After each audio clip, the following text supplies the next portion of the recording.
In this video, we'll demonstrate how to remove the coffee and steam boiler assembly, a procedure applicable to several models across both the Nectar and KALEA ranges. This includes machines like KALEA and KALEA Plus under Nectar, and La Solare and La Radiosa under KALEA. Let's get started.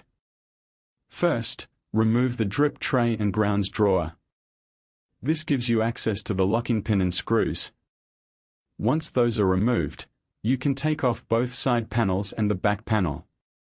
From inside the machine, unscrew the safety thermostat mounting screw, then remove the brewer.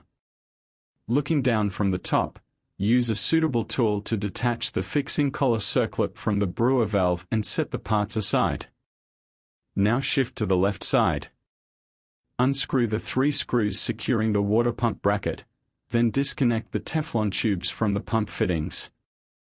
As you slide the pump assembly out, make sure to disconnect the electrical cable and unscrew the earth wire from the base.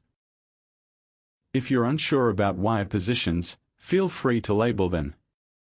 Next, remove the metal support for the pump assembly. While you're on the left side, you'll find a few screws securing the hydraulic module. These can be removed here as well. Disconnect both the spout hot water pipe and the separate hot water arm pipe, if present. You may mark the pipes or use matching clips to assist during reassembly. Looking inside from the left, disconnect the steam dispensing injector and steam arm pipe.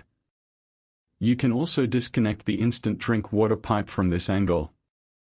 Moving to the rear of the machine, slide the water feed pipe out of its frame channel, and disconnect the milk rinsing water pipe. Unclip the steam boiler safety thermostat from the body frame and set it aside.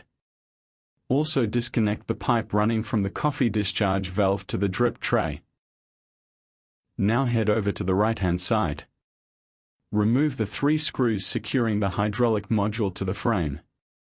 Loosen the screw holding the water inlet valve and slide the valve out from the base to gain access to the power connections. Label the wire connections if needed. Unplug the 4 power cables indicated and disconnect the adjacent rubber pipe. Finally, holding the bracket on the hydraulic module, gently slide it out. Take care not to damage any pipes or valves. Sharp edges on the frame can pose a risk. With the hydraulic module now fully removed, you're ready for servicing or repairs. As always, label wires and pipes during disassembly, and taking reference photos is a great way to ensure smooth reassembly. Thanks for watching.